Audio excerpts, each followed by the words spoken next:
Assalamualaikum warahmatullahi wabarakatuh.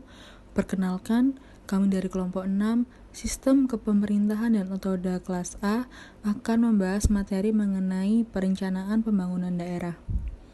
Nama kelompok kami ada Miftah Khalid Aziz, NPM 04, Rizkina Rahmalia, NPM 16, Sherina, NPM 26, dan Tiaranti Rahma, NPM 31. Yang pertama yaitu pokok perencanaan pembangunan daerah.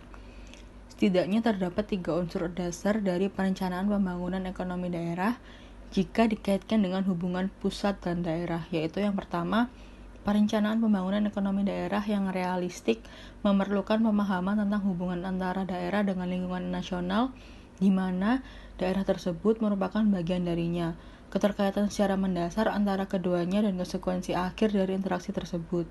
Yang kedua, sesuatu yang tampaknya baik secara nasional belum tentu baik untuk daerah, dan sebaliknya yang baik bagi daerah belum tentu baik secara nasional. Yang ketiga, perangkat kelembagaan yang tersedia untuk pembangunan daerah, misalnya administrasi, proses pengambilan keputusan, dan otoritas biasanya sangat berbeda pada tingkat daerah dengan tingkat pusat.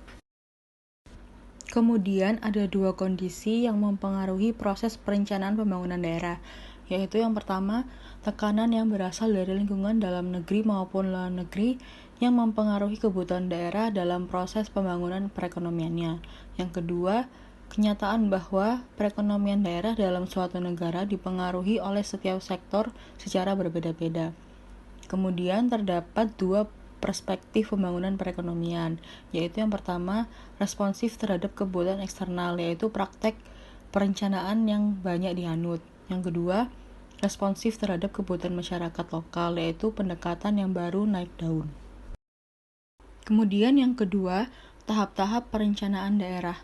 Menurut Beckley tahun 1989, ada 6 tahap dalam proses perencanaan pembangunan ekonomi daerah, yaitu yang pertama, tahap pengumpulan data. Yang kedua, tahap pemilihan strategi pembangunan daerah. Yang ketiga, tahap pemilihan proyek-proyek pembangunan. Yang keempat, tahap pembuatan rencana tindakan. Yang kelima, tahap penentuan rincian proyek. Dan yang terakhir, tahap persiapan perencanaan secara keseluruhan dan implementasi. Lingkungan fisik sebagai sumber daya perencanaan.